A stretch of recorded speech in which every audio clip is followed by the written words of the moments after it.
Thanks everyone for joining us for the Protecting Your Mission from AI-Driven Cyber Threats. The federal government faces a growing number of cyber attacks targeting everything from critical infrastructure to sensitive citizen data.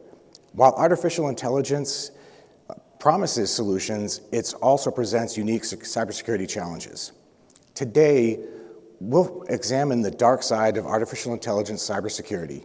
We'll explore how malicious actors can exploit vulnerabilities in AI-powered systems to launch even more sophisticated attacks. We'll also talk about biases in AI algorithms, potentially leading to the blind spots within security defenses. By understanding these dangers, we can develop strategies to mitigate them. So let's explore how to harness the power of AI responsibly to safeguard the U.S. government's critical systems. I'd like to introduce Mr. David Carroll, Associate Director for Mission Engineering at CISA. Over David's distinguished career, David has worked to help build strategies for federal agencies and critical infrastructure verticals to protect and defend against existing and emergency cybersecurity threats. I guess I'm up. Good afternoon, everybody, and thank you for coming. Representing an agency like the Cyber and Infrastructure Security Agency, if there is a day you don't see us in the news, I'd be very, very amazed and surprised. It is a constant flow, it is a constant challenge, but it's also a constant, incredible mission. And I've come back from industry after about 10 years. I'm a DHS alumni. And it's just, when the director and the folks that brought me on asked me why, because at the time I was working with another big company and out there in Mountain View, California, with a lot of fun sleeping pods, and I said it's mission. It's really and they asked me. They said, well, we'd like someone who understands software engineering, who understands machine learning, and has that cross section of cyber. And my background, since before cyber was cyber. I was joking around with one of my staff the other day, and they said, when did you get your CISSP, sir? I said 2002. And they went, it was very funny. But I've been doing this a long time, and I've had the pleasure of working with some of the greats in the field, and working across 2 decades. On my other side of life, I'm actually a Navy cyber warfare officer. I've done offensive and defensive cyber operations, and it's been interesting for the past 14 years. Working across this from the DoD side, as well as working in the private industry, working on highly regulated institutions, actually working for financial services, and then coming back into the mission. And the mission and artificial intelligence. I'll give you a little brief background on what my division does. Anyone in the audience heard of a little program across the U.S. called Einstein? Yes? That's mine. that little detection system that's plugged in at every internet access point everywhere. We run it every day, all day long, and my teams run it for almost 2 decades, and they're amazing. However, in the last 10 years or so, because of the way we do application development, because of the way that threats move that I'm going to talk about, it's become increasingly evident that NetFlow and those traditional hunt methods where we're just looking for an IOC indicator on the wire don't work so well anymore.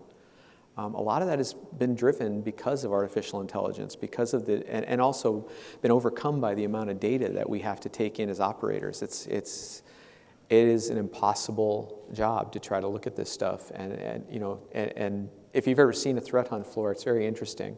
I'll tell a little story about that soon. But my group is, we were a big PMO. I've been asked to evolve out of that and develop what is called the Cyber Analytic Data System. And so those components, the director asked me a few weeks ago, Dave, when is that going to be IOC? I go, give her a wink and go, it's been IOC for about 24 months, ma'am. And so we do everything that you would expect. We bring in a lot of data. We've got a few different ways of looking at that data. I've got a pretty big crew of data scientists, probably one of the biggest in Homeland Security, and they are amazing. And I'll start with that story, and then we can go into some of the other the landscape areas. I was basically walking through one of my watch floors, and I saw a bunch of my threat hunt cousins sitting at the table, hoodies on, lots of Red Bull. You know the story, right? And I'm, what's wrong? What's going on? They're sitting there hunched over this probably an 8-core Macintosh, right? And they're looking at this line going by, and they're like, "Sir, we got to wait for this analytic to finish." I go, "Really?" And I said, "How long do you think it's going to take?" And they go, "I don't know, 40, 50 hours." And I'm like, "So you're going to do 24-hour operations on a single machine?" I said, "Oh, I can do better." So harnessing the power of AI, and when I say AI, there's different levels of it. So this is more robotic process automation, or the first level. And, we can go all the way up to the left and talk about convergence. You hear that scary term every now and then, something more Isaac Asimov than reality, right? And then you have generative AI, which is kind of right below it, in the conversational way we work with that. But this was more robotic process automation. So I went and got my data science chief. I said, "Can you fix that?" Because there's a difference between an intelligence or a threat analyst and a computer scientist or a data scientist. And so they took it and they parallelized it, containerized it, pushed it into our hyperscale environment, and had the same analytic done the first run in 4 hours. Second time, it was minutes. And so when I speak, I usually talk about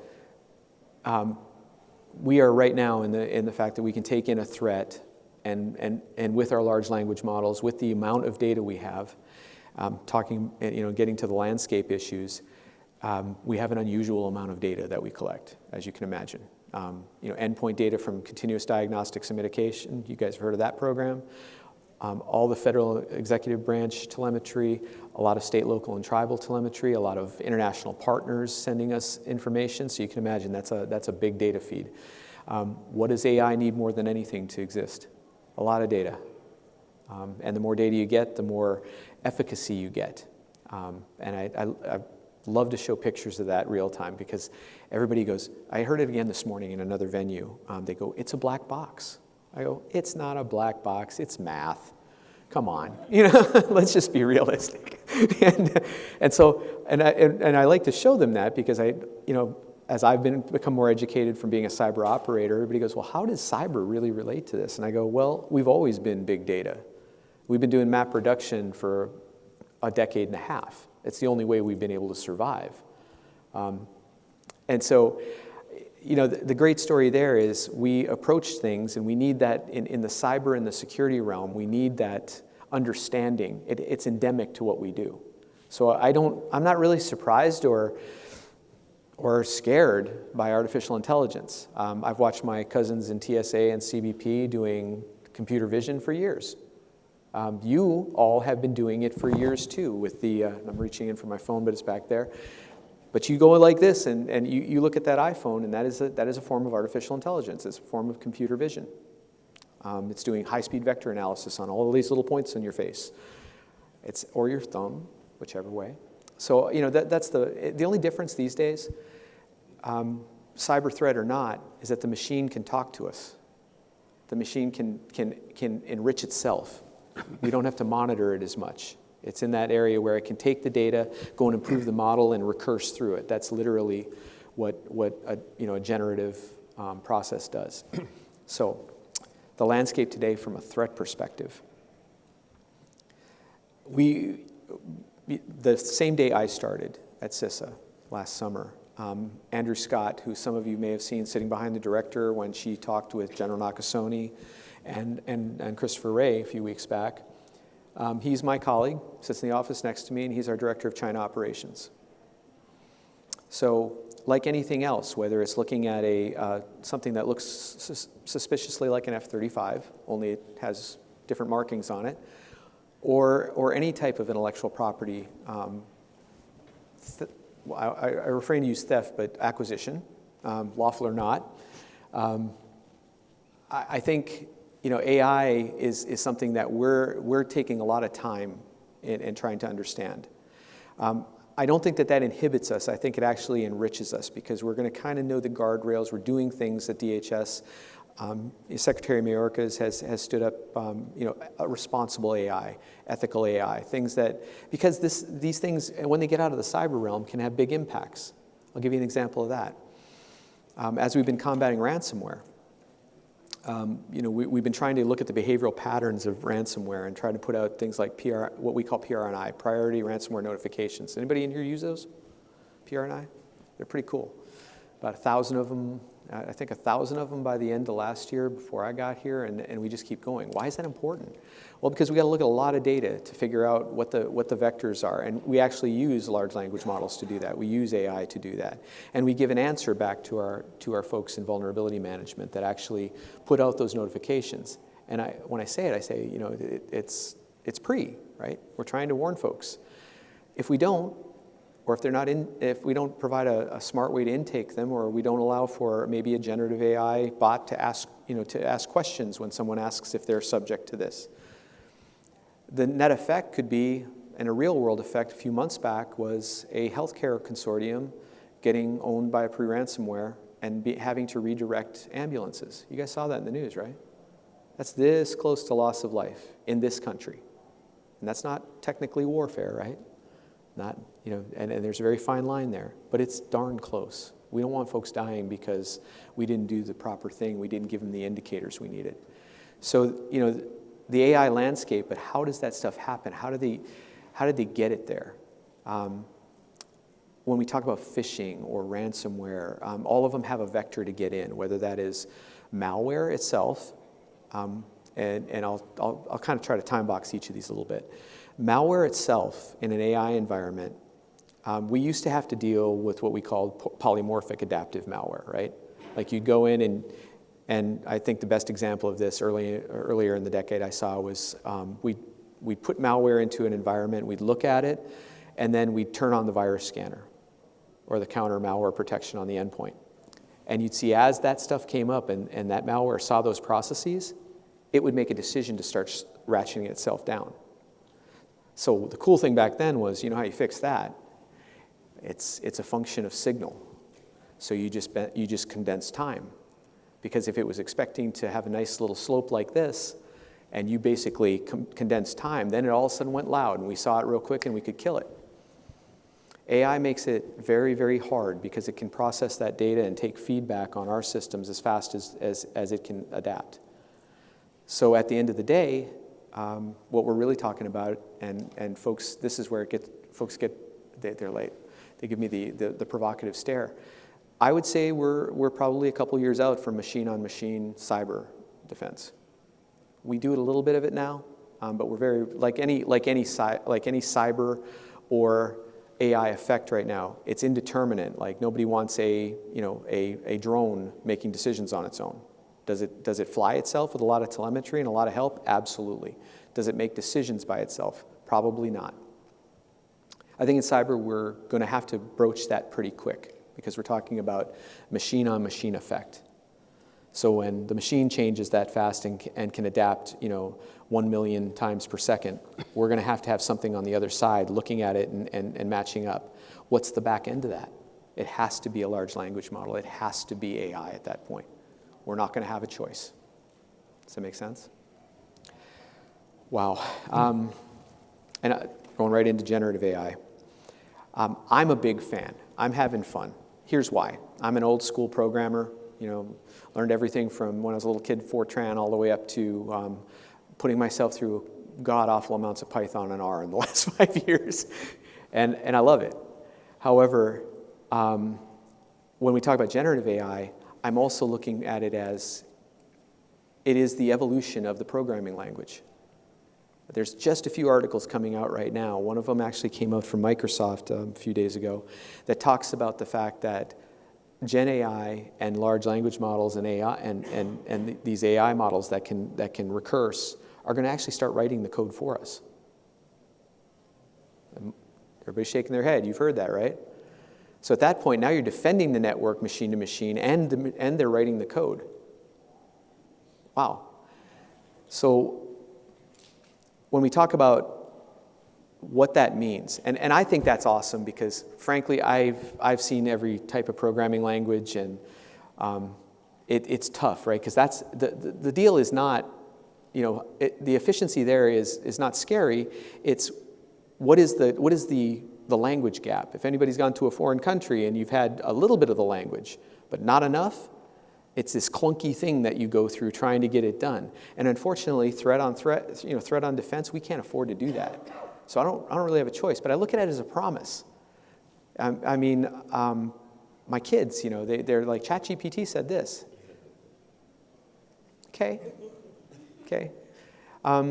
Here's what I'm trying to teach them, and here's what I think that in generative AI, we're going to have a kind of a security or a cyber renaissance. I think when you can't trust the machine and trust what you see, what do you trust? You're going to have to trust your own critical thinking at some point. We're going to have to get back to not looking at that thing and going, well, I must believe that this is this because it was on the internet. Come on. Everybody said that at some point. I've had my parents say it, and I'm just, really? Really? Do you know what I do for a living? Seriously? But I want to look on the positive side of it, because now what's happening is when my kids get something like that, or get a story about Taylor Swift, or they get this, they start looking at it and going, is that real? That's awesome, right? Because the best cognitive processor we have in existence is right here. And so I think the interesting thing trying to get, and I'll talk, I'll give an example of some bias, which is interesting. Has anybody seen you understand that bias in an AI model means that that it's an inherent thing that it either gets from the data it intakes. That means the data itself has to have enough information in it to defend the bias. In other words, it's got to see something, or it's got to be taught that. So that's that nature versus nurture thing. It's really interesting if you talk about biological or neuroscience alongside of it. It's sort of like a real clunky version of what we go through as human beings. We learn things because we can breathe and we can do things, and there's just certain norms that are biological to us, and then there's what we learn. And so the models are no different. Some of the recent bias things that have come out, I literally, the one I love to do when I teach this or when I talk to my staff is, I'm, again, weekend Navy officer, right? I go to DALL-E, or I go to GPT-4, and I go, hey, draw me a picture of a jet landing on an aircraft carrier. And I'd say about 50% of the time I get something that looks like a wild metallic flying squirrel landing right on the water. And I'm like, it doesn't understand what a carrier is. Or in more extreme cases, bias, I'll talk about bias in the early part of the decade. We've all, seen, facial recognition and the bias that comes in there as you have differing colors of tone in your skin, and it creates false positives for various reasons. That's because the models aren't trained well enough. They're not smart enough to see that. And the irony there, if you think about it, is that bias is actually kind of, the good side of it is some of that bias that says, here's what a bad cell looks like, for example, for breast cancer. We can get down to the millicron, like literally the pixel, and figure it out. And what it's doing is it's providing forecasting of cancer years before we could as humans. Because in that case, the machine and the granularity and the dissection of that data is a little bit better than these tired eyes behind these glasses, right? So I think there's promise in it in both. But bias at the extreme level is a product of what I would say is cyber warfare, right? I tell my team all the time, define the terrain. It's a simple tactic. Well, if one of the ways that you would go after bias in generative AI is feed it the wrong data on purpose. Tell it what you think is the truth. And that's where it's interesting. As in human cognition, we have a certain amount of skepticism, and we have a lot more sensors than our friends in the AI world. And so if you go and tell it something, and this is something you've seen in recent news, when they go and say, hey, get me a picture of a German soldier in 1943, and you get something that's interesting, or George Washington, and that turns out to be someone who's indigenous. Well, that's not historically factual. Or I would say take a look at a picture. If you say, I was doing a picture for a class I'm teaching, and I wanted it to show like a nation state or an APT actor, right? And you got to be really specific, because it wanted to show the U.S. flag, but it couldn't. It would blur it, And you know what that is? That's a copyright bias. Honest to goodness. Somebody programmed in that model, you can't show a nation state flag because they're probably a global company. I would say in this case they are absolutely a global company. And it creates a bias. Or on the side of that, the German soldier, and I would say it was in the paper, and it is a trained thing. So you see, basically it can't do certain symbols. So that's just what I've tried to tell people is that's showing how you ingest that bias. And on the cyber side, it gets a little more insidious. I can start feeding it at scale bad data, and I can get it to flutter. When we first started talking about ChatGPT, there were articles out there about, after a while, it started to get a little bit like, I'm going to shut your home system down, that type of thing.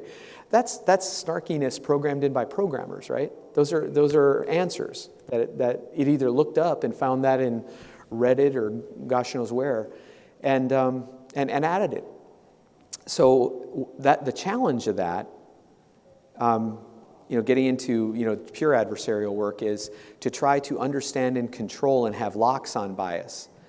I'll give for instance, when folks say, well, why aren't you scared of this? I said, how many folks have flown? Everybody in here been in an aircraft? You see there's 2 seats in the front?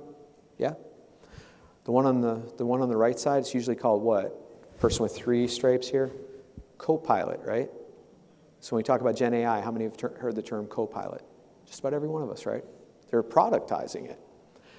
Well, that makes us, in my opinion, the other person in the left seat, which have the 4 stripes, and we call them the pilot or the captain. You cannot abdicate responsibility for training these models, for monitoring them. We can't just let them go and say, that'd be great, because you'll get unexpected results. At scale, I've seen unexpected results. We've seen active testing of IOCs or indicators of compromise, where if you alter it just enough, you start to get a divergence in the model.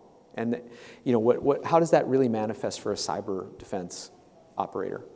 Well, what we want to see is we want to take in the data, and we want it to be reliable data, and we want to see that area under the curve start to go like this. And I always tell folks, I said it's pretty simple mathematically, it's statistics, right? You see that area under the curve, that space between the trained model and the test data? If it gets that close, you probably got a bad guy, right? If it's this far apart, maybe it's different data we need.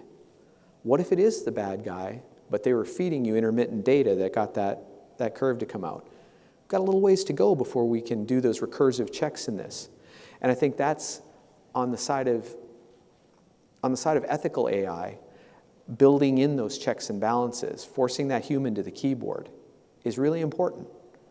Because you'll hear, in a lot of things, well, we just want the machine to do it for us, or we want, and I'm one of them, right? I'm like, I can't do this at scale. It's just too much data. I started my discussion with that. I can't. But what I do have to do is I have to have my operators come in there and look at it. Now, similar to the way they work with drones and things like that, there has to be a human in the loop. Now, that might take a different turn, and then one of the novel things that might come out is you have an AI watching over the AI, right? One is trusted, one is not. That's pretty interesting because it follows scientific theorem, right? You've got a control, and then you've got the experiment. Kind of cool when you think about it. All these basic things that we're getting back to and critical thinking. We've got to actually monitor the monitor. I don't know. How susceptible, getting to the next question, how susceptible is AI? I talked about it a little bit, but really it's not the AI and the machine learning, the engine itself that's the susceptibility. That's a pretty, I would equate it to, it's literally like saying, to take out a fighter jet, I need to take every bolt out of it and reassemble it. No, really some days, all you have to do is give it bad fuel, right? and so the fuel in our case is data.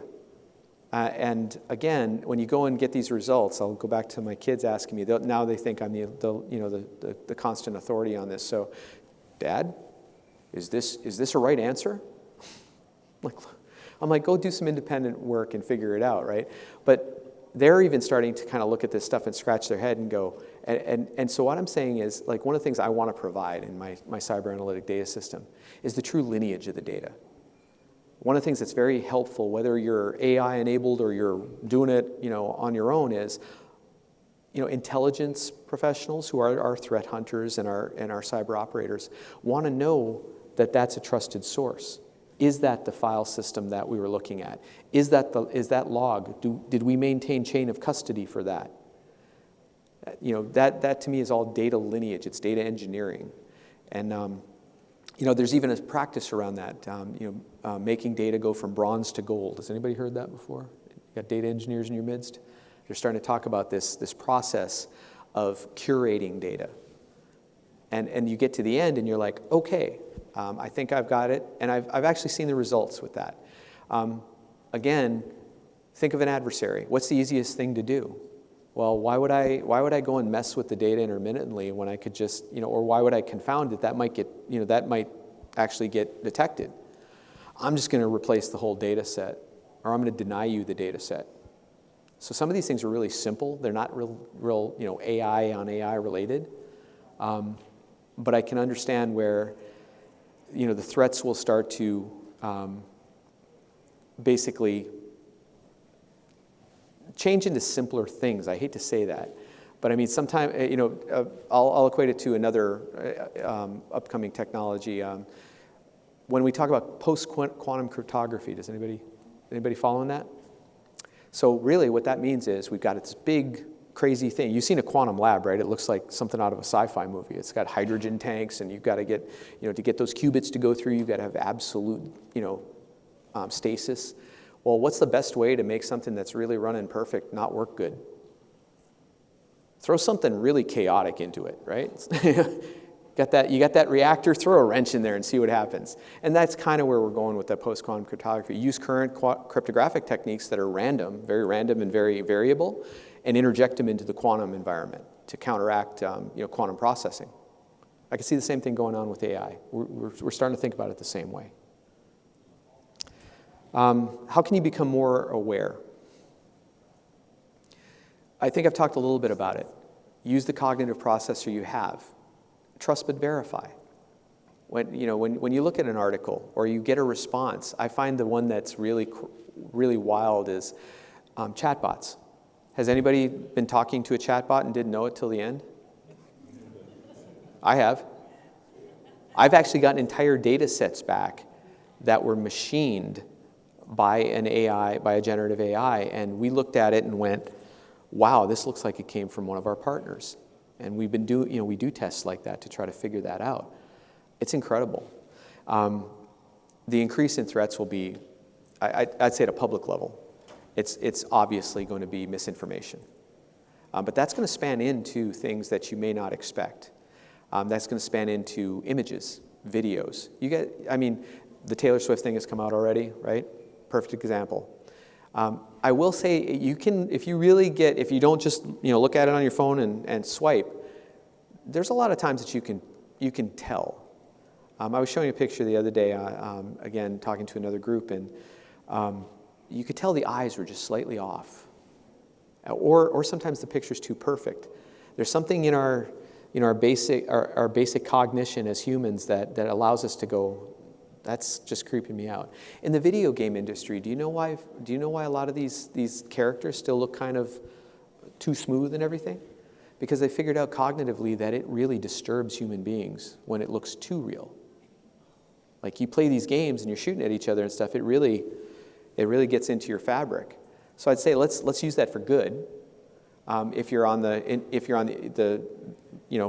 working with ServiceNow or you're going through workflows, validate those workflows. Use AI to validate them. Independent. Get that control set going. Interrogate at every point. And it doesn't have to be audacious. Sometimes it's just the simplest thing that stops the bad guy, right? Like I said, when we were looking at it, I kind of, old school communications, military guy like me, I was like, why don't you just increase the frequency and see what happens? Give it something it doesn't expect and then watch what happens, because these are perfect machines. They really want that good order and discipline. And they get a little crazy when you've already seen it with GPT. That gets a little crazy and answers strangely when you keep pressing it on something. It's almost like it gets frustrated. It's not frustrated. It just means the programmer didn't want to go through that many recursions, right? It's okay. Or you didn't have enough processing power to go through that many recursions, or you'd brown out some data center in Utah or something. I mean, that's what it is.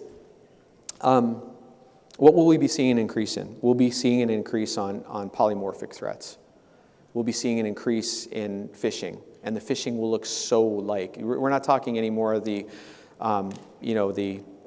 exotic folks from like I'll use the classic Nigerian prince wanting you to come pick up money, right? You're not going to see that. You're going to see something that looks really, really close to reality. The bottom line is you have to actually use this muscle up here to look at it because we are the pilots. We're the captain. We have to be the responsible people.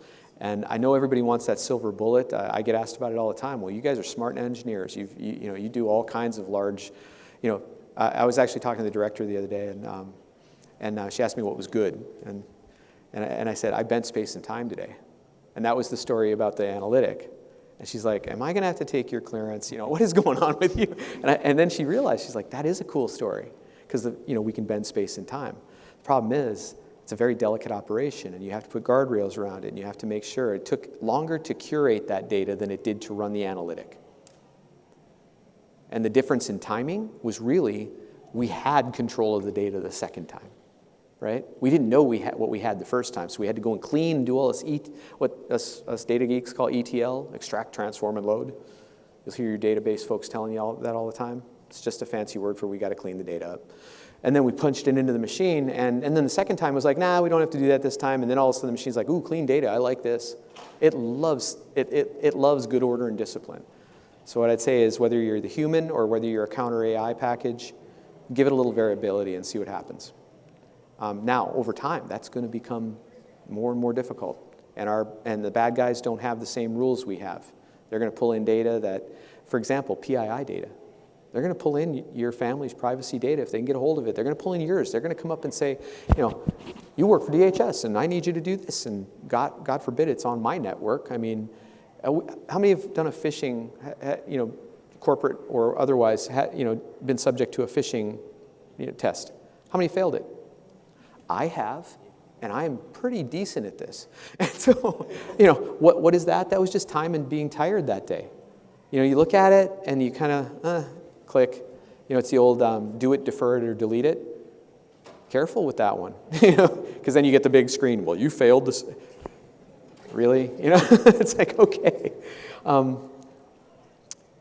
I will probably leave you with the optimism. I recently took over being the community of practice leader for the cybersecurity service. We have what's called Title 60 United States Code. That means we hire under a different authority. And I'm one of the first executives hired into that. And they asked me, would you take over the AI/ML community of practice and build our interest and our capabilities in this? And I was like, yeah, of course. And then I was like, wow, that's a lot of work. So I have a real passion for this. I hope the stories, I can't get the stories out of a sailor. I hope this has helped. I get the gloom and doom too much with AI. I'd like to balance that with a little bit of, if we're just good, if we use this better processor, I think we'll make it. But it's going to be a fight. Do we have time for any questions? I have time for questions. We've got a mic coming. Yes. Hello. I was wondering if you had any thoughts about using blockchains or distributed ledgers to sort of help with the, say, deepfake and video and image certification as a way to verify it. Absolutely. Yeah. So to answer that question fully, got a wide audience. Blockchain cryptographic control and is most commonly used right now in supply chain risk or transactional, and it's because it's hard to cryptographically break the chain. Yes, for data sets, that's exactly where we need to go. We need to combine those two technologies. We need to take the data in, get it clean, certify it, and then we need to put it into custody so we can trust it. Makes sense? And the interesting thing about that is both of those things, whether it's AI or blockchain, what's the big problem? Sort of like that triad of pain that we go through in compute. It's always the network, the code, or the data, right? Or the processing of the data. I think this one's the processing. Both those operations take a lot of compute. So we've got to figure out what's the right size to that. Because again, sometimes the higher quality and custodial data, it's going to cost a lot to get that blockchain, blockchain addition to it. And so I just want everybody to be cognizant. It's sort of like there's a lot of silver bullets out there, but they come with interesting problems. Like if you look at ChatGPT, there's articles out there right now about how, and I'm not saying it's not a product. I'm just saying generative AI in general. And large language models cost a lot of money to run those things. There's a lot of power consumption and a lot of sunk costs, and we're sort of in this introduction phase. And as they go logarithmic, so do the requirements. Unless we make innovations, unless we get to quantum cryptography or quantum compute, unless we can improve one of those parts of the triad in a meaningful way, it's going to be tough. Thank you. Sure. Any other questions?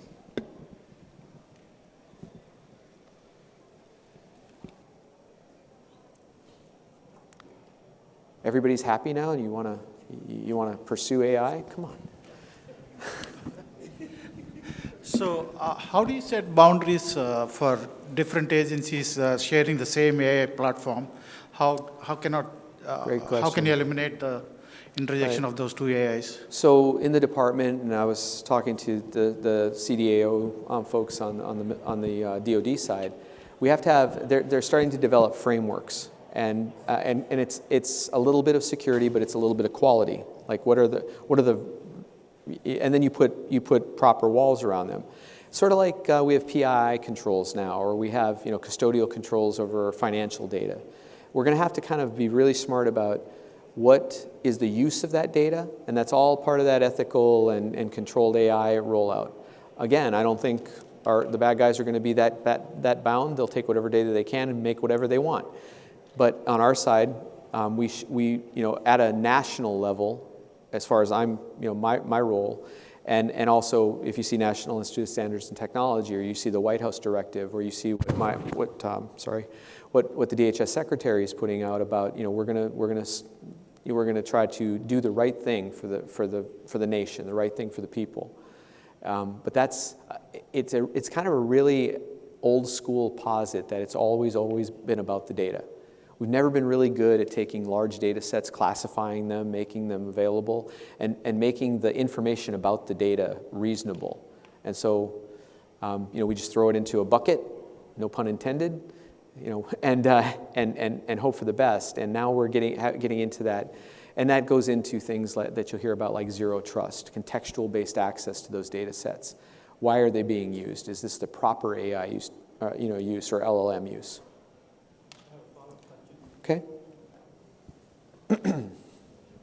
So can agencies come to you because of your expertise and have their cybersecurity portions assessed using AI and give them the report? For their cybersecurity requirements, I mean, for CISA, of course. It depends on which side we're on. You've got the FedSib side, which is the federal executive branch, and we are the computer network defense provider for them, or coordinator. And then you've got JCDC. I will take any collaboration. If our job is to serve you and to make things better for our national security, for our citizens, state, local, tribal, international partners. My colleague Clayton runs the Joint Cyber Defense Collaborative. So it depends on what you're asking for, but if you're looking to collaborate on big engineering and on the cyber analytic data system, definitely, I'll always take a call.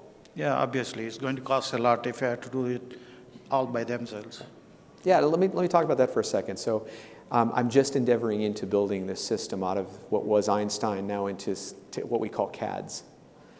And we've had the infrastructure, like I said, it's been an IOC for a little while. And it's nothing unusual from a data standpoint, But what are the products? So to me, I'll give you guys a preview. The products are 3 different types of machine learning and AI products, because it is the cyber analytic data system, because we have to be analyzing data, right? And then we have to provide collaboration and communication to get our partners in. That's a necessity from the Solarium Commission directly to me for this thing called the Joint Collaborative Environment, if anybody's followed the legislation there. It means that we need to take all partners in, and we need to be able to collaborate on cyber. Sort of like JADC2 on the military side, only we're very focused on cyber defense. What I would say is there's going to be 3 product lines in my head, and I've been sharing it with our service catalog folks, and I've even been talking to my ServiceNow colleagues who work with me. I've got one, which is we have unusual access to a lot of data, right? By law and just because folks are kind enough to give it to us. We can go make very interesting models out of that. And so you have 2 types of activities. You have training the model, which takes a ton of data. And then, of course, what you have is testing the model, which doesn't take as much data because you've trained it, right? I want to be the library for cyber defense that trains those data models. And I want that to be my first-line products.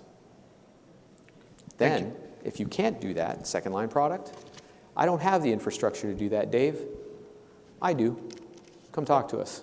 That's my second line, is we are the cyber analytic data system. We want to provide that workbench for folks who don't have it. And then the third one is, I'm a small agency, or I was talking to a person down in a small electrical collective last week at a conference, and they don't have any of it. The guy's, he's like, I'm the CIO, the CISO, the IT manager, and we call that, what I would say is that's, that it's an unfortunate resource poor environment, but a lot of these, utilities are high targets. So we have to pay attention to that. So what's the third one? We just want the answer, Dave. So between myself, threat hunt, VM, JCDC, and capacity building, we'll find a way to get you the answer. Yeah, and the more you do, the better your AI is going to be. Yeah. Well, let's hit on that really quick before I get off this stage, because if I don't walk out of one of these things and tell you that I need your collaboration, I've failed. You guys see me in other events. I got hashtag cyberfuel, right? Because I keep saying, you all are the fuel for the engine I'm building. If you give me high octane, I'm going to produce a lot of horsepower. If you give me, leaded fuel, it's probably going to clunk a little bit, right? And so I just want to encourage you. I want to action you. Reach out to us. I also want to say, we're living through this with you. We have an initiative called Secure by Design. Anybody heard about that? So, we don't want to be the, as Director Easterly puts it, we don't want to be the crash test dummies for bad software anymore. So, with my friends here, I'll give my ServiceNow colleagues a plug here. We just released the software repository for those first attestations from organizations that build software to come in and certify their software as secure. It's fantastic. Right? And so what that's saying is, hey, I've done it the best I can. I've done all these good practices, and I guarantee that to a certain extent that's happening. We need that as a nation, as collectively with our partners on the industry side, to the people on the government side. We need to not put those walls up. And my job is when that data comes in and you tell us what your vulnerabilities are and you're that honest and you're helping us defend this country and defend our critical infrastructure and our water systems and our K through 12 and even working with international partners to defend things. My obligation is I'm going to make sure that data has the expectation of safety and security and propriety that your organizations would ask for.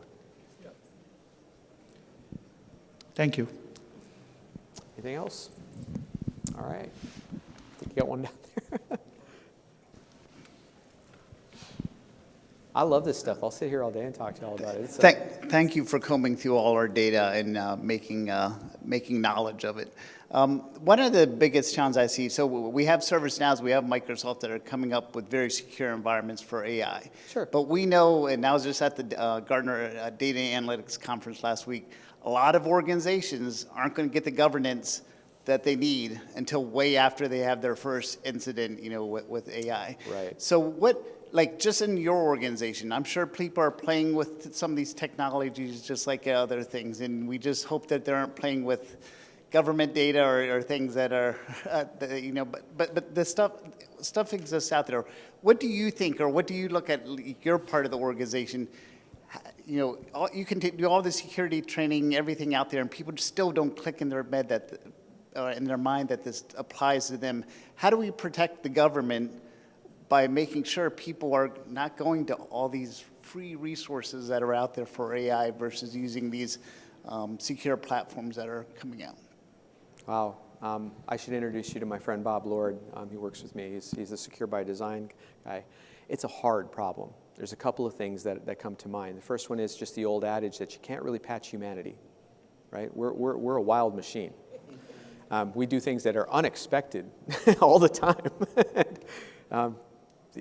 But I think to defend the nation, and again, open source is not a bad thing. It's, do I follow the practices in earnest for the right reason? There are groups, and I've talked about a few of them. I can get pretty specific with some of them if folks want to talk to me afterwards. But I mean, it's one of these things that there's a cultural reason. For example, when we talk about some nation-state threats and uplifting information, I almost even don't blame them, because culturally they're not the same as we are. We like to say that your patents and the things that you work hard on are sanctified, right? Not all cultures do that, and so I think culturally we have to put in front of us, this or the flag, and say, listen, we've got an obligation to do the right thing, and that goes back to that renaissance in critical thinking. Because right now, we do compliance for the sake of doing compliance because we get our funding that way, we don't get in trouble that way, and we don't end up, in my case, having to testify in front of folks because for all those things. But I think, I think most folks come to work every day wanting to do the right thing if they're on my side of the mission. And I've worked at those companies, right? And I think they are on the right side of the mission. But I think it's up to us. There's a certain amount of buyer beware, right? It's impossible, for example, to go out and say, hey, go drive this car and not incur any risk. Now, what I would say is by doing software attestation, by getting involved in that and being a champion of it, or being a champion, and working with our cyber defense collective, you're on the right side of it and set the example for your organization. Because I haven't had a whole lot of folks come up and say, I'm just going to beat you guys to death all day. I've had them say, I want to help you. Tell me how to help you. Because it is a wide-ranging and interesting job. And I want your collaboration. I want you to come in and be part of my mission engineers. And what we'll do in return, and what we're trying to do as a department, if you can see it, is trying to establish and make that, we're not trying to regulate. We're trying to go in and say, here are the best practices to do this. This is how this should work. And you should question things that don't work that way. I honestly think at some point we're going to end up crossing over with consumer protection, because folks are going to have to, they just haven't hit it yet, right? And like you said, something bad's going to have to happen probably before we kind of shake it off a little bit. Like the self-driving cars, perfect example of AI, right? They're fantastic technologies. Anybody been in one? I have. It scares the daylights out of you the first time, right? I think I had worked for Microsoft, and I think I was in one of those for the first time, and I'm like white-knuckling it, and and I know the technology, right? And I know how many iterations per second the computer vision's bringing in, and I find it fascinating, but it's still scary. But you can see the variability right now. Like, one company's getting shut down because they've had X amount of accidents. The question is that because we didn't have the standards? Is that because we didn't have the control? Is that because the data wasn't the best data? What is it? And then it comes back to, if we collaborate on it and say, hey, it's sort of the reason that safety belts look like the way they do, or that we have crumple zones on cars. I'll go back to that traffic analogy that my director uses about being crash test dummies. We've got to collectively get our head around that. It is a decision advantage, but it is also a very nascent threat, because it's sort of like unleashing something that doesn't have that sixth sense that we seem to have, right? So I wish I had an answer for that, but right now all I can tell you is collaborate with us. And in my specific case, help us defend the nation.